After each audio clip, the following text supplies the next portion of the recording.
Sergio Busquets? He's overrated. He's just another midfielder who got carried by Xavi and Iniesta. He was nothing special. Just safe passes and sideways football all the time. Now, you've heard these takes before. Whether from casual fans, pundits looking for a hot take, or even your own mates in a football debate. Maybe you've even believed them at some point. After all, Busquets was never the flashiest player. Never the one grabbing headlines with Puskas-worthy goals or insane solo dribbles. To many, he was just there. But what if I told you those opinions were completely wrong? Sergio Busquets isn't just good. He's one of the most misunderstood and underappreciated midfielders in football history. A player whose impact goes far beyond what the eye test alone can reveal. The kind of footballer who doesn't need to be flashy to control the game, who dictates the tempo without ever breaking a sweat. And today, we're setting the record straight. By the end of this video, you won't just respect Busquets, you'll realise why football's greatest minds see him as irreplaceable. Let's rewind to the beginning. In 2005, Sergio Busquets joined Barcelona's youth setup after leaving the small Catalan club Lleida. At first, he seemed like just another hopeful prospect at La Masia, but fast forward to 2007 and he was already making waves in Barcelona's B team, under the watchful eye of the one and only Pep Guardiola. Here's where things get interesting.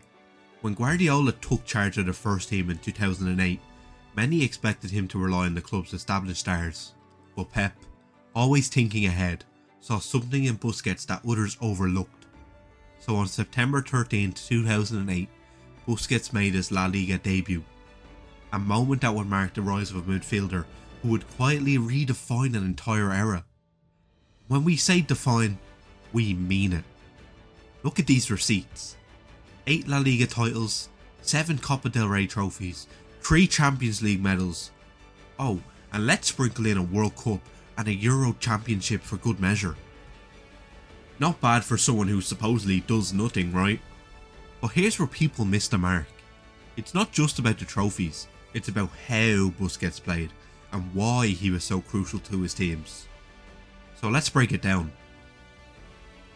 First up, defensive ability. If you've watched Busquets, you know this guy is a master of his craft. Standing at 6'2" tall, he's built to dominate defensively. Need someone to win an aerial duel? He's got it.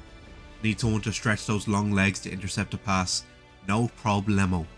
But what really sets him apart is his positional awareness. Busquets doesn't just defend, he anticipates. He knows exactly where to be to clean up loose balls, snuff out counterattacks and regain possession for his team. This isn't just defending for the sake of defending, it's all about control. And when you think about peak Barcelona or Spain, what's the first word that comes to mind? That's right, control. Now, here's a fun little exercise. Picture Barcelona or Spain at their peak. Think about how they passed teams to death and how they dominated teams like a boxer, keeping their opponent at arm's length. And who was the backbone of that style? No, it wasn't Xavi. No, it wasn't Iniesta. It was Sergio Busquets. But wait, he's not just a defensive specialist. Oh no, Busquets is so much more than that. Let's talk about his ball playing ability. Most defensive midfielders played safe, sideways passes, backwards passes, anything to avoid a mistake. Not Busquets. This guy had the courage to dictate play. Whether it's quick 1-2s in tight spaces or line breaking passes to start an attack, Busquets is the engine that keeps his team ticking. And let's not forget his press resistance. When opponents try to press him, he doesn't panic. He's cool as ice, calmly spinning out of trouble and setting his team back on the front foot. It's the kind of skill that doesn't show up in stats, but can completely change the flow of a game. Now, here's something you might not know. Even when he was 34 years old, Busquets remained a crucial player for both his team and his national side. Xavi, the then Barcelona manager, and Luis Enrique, Spain's former coach, have both stuck with him as a starter whenever he was fit. Why? Why stick with an ageing midfielder who has lost his pace and mobility? Well, it was simply because his presence on the pitch still made a massive difference. So if he's this good, why is Busquets so underrated? Let's dive into it. Okay, so the first reason is that Busquets played with so many good players. He had the misfortune of playing alongside some of the greatest players of all time, Xavi, Iniesta and Messi. Think about it, when you're sharing the spotlight with a magician like Messi and two midfield maestros like Xavi and Iniesta, it's easy to get overshadowed. People love stats, goals, assists, the flashy stuff, and Busquets, he's not a stat padding player. He doesn't score 20 goals a season or rack up 20 assists a season. His role was to provide the platform for those guys to shine. But because his contributions don't show up in highlight reels, fans and pundits often overlook his importance. That brings us to our second point, his playing style. Let's be real, Busquets isn't flashy. You won't see him pulling off rainbow flicks, whipping out flip-flaps, doing mad pointless spins, or smashing in 30-yard screamers. His game wasn't built on being put in TikTok edits or having highlight reels to rival players like Neymar. His game, it was subtle, almost invisible to the average viewer.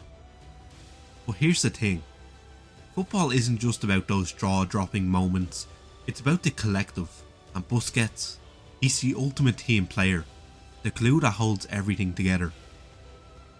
Think about Casemiro at Real Madrid. For years, he was the unsung hero behind Modric and Kroos, quietly doing the dirty work while they took the spotlight. It was only when he left for Manchester United that people truly realised his importance. Suddenly, Madrid, while still an elite side, weren't the exact same. Now imagine if Busquets had left Barcelona during Xavi and Iniesta's prime. Would people still have dismissed him as just another midfielder? Or would they have finally seen how crucial he was to making everything tick? The truth is, Busquets wasn't just a passenger in the legendary midfield. He was the driver. The third reason, his theatrics. Alright, let's address the elephant in the room. Busquets and, well, his overreacting theatrics. The Spaniard certainly did love to overreact to the slightest bit of contact. We all remember that moment against Inter Milan in the 2010 Champions League. Thiago Motta barely brushed him, but Busquets collapsed like he'd been sniped from the stands. And to top it off, that infamous peek through his hands to see if the referee had bought it. Spoiler alert, he had, and Motta was sent off. Look, no one's here to defend diving. Moments like that didn't just annoy fans, they stained Busquets' reputation, turning him into a symbol of football's dark arts. To some, he wasn't just a brilliant midfielder. He was a master of deception, a player who knew exactly how to manipulate the game to his advantage. But here's where people get it twisted. Those moments, as frustrating as they were, don't define Busquets, the footballer. Strip away the theatrics and the overreactions, and what you're left with is a midfielder whose intelligence, positioning and technical ability were second to none.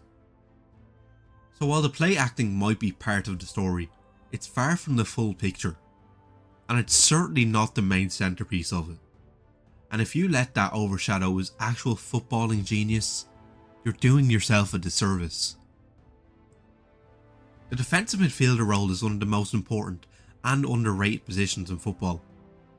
Just look at players across the years like Casemiro, Rodri or Fabinho and how crucial they were to their teams. Busquets belongs in that same conversation, and in fact, he's probably the best of the lot.